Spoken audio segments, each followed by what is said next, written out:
کہا جاتا ہے محبت ہمیشہ خوشی نہیں دیتی، کبھی کبھی یہ قربانی مانگتی ہے۔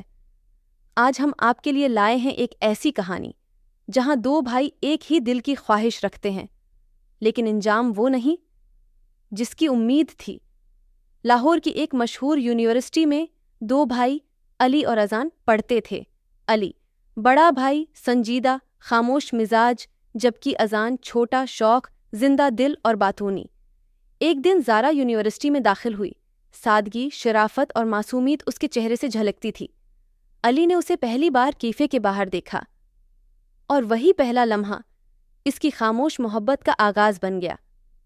اذان نے زارا سے دوستی کی، باتوں باتوں میں، قہقہوں میں وہ زارا کے دل کے قریب ہونے لگا، مگر زارا کے چہرے پر جب بھی خاموشی اترتی، وہ نگاہیں کسی اور کو ڈھونڈتے، اور وہ کسی تھا علی۔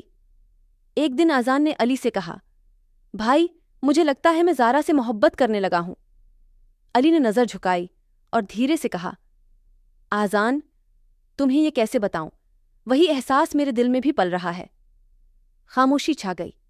اذان نے ایک ٹوٹی مسکراہٹ کے ساتھ کہا، زارا، تمہاری خوشی میں ہی میری خوشی ہے۔ اور پھر علی اور زارا کی منگنی ہو گئی۔ اذان اپنے ادھورے عشق کو دل میں چھپا کر پردیس چلا گیا۔ علی نے دل پر پتھر رکھ کر اذان سے دوری اختیار کی، زارا سے نظریں چرائیں، اور خود کو اذان کی خوشی کے لیے قربان کر دیا۔ مگر قسمت کے فیصلے نرالے ہوتے ہیں۔ زارا نے ایک دن اذان سے کہا، تم بہت اچھے ہو، مگر میرے دل کی آواز علی بھائی کے لیے ہے۔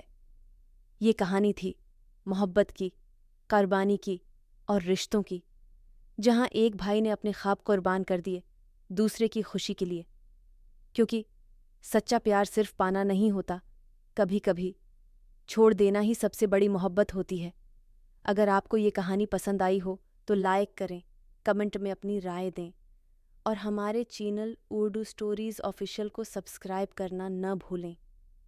ملتے ہیں ایک اور دل کو چھونے والی کہانی کے ساتھ۔ اللہ حافظ۔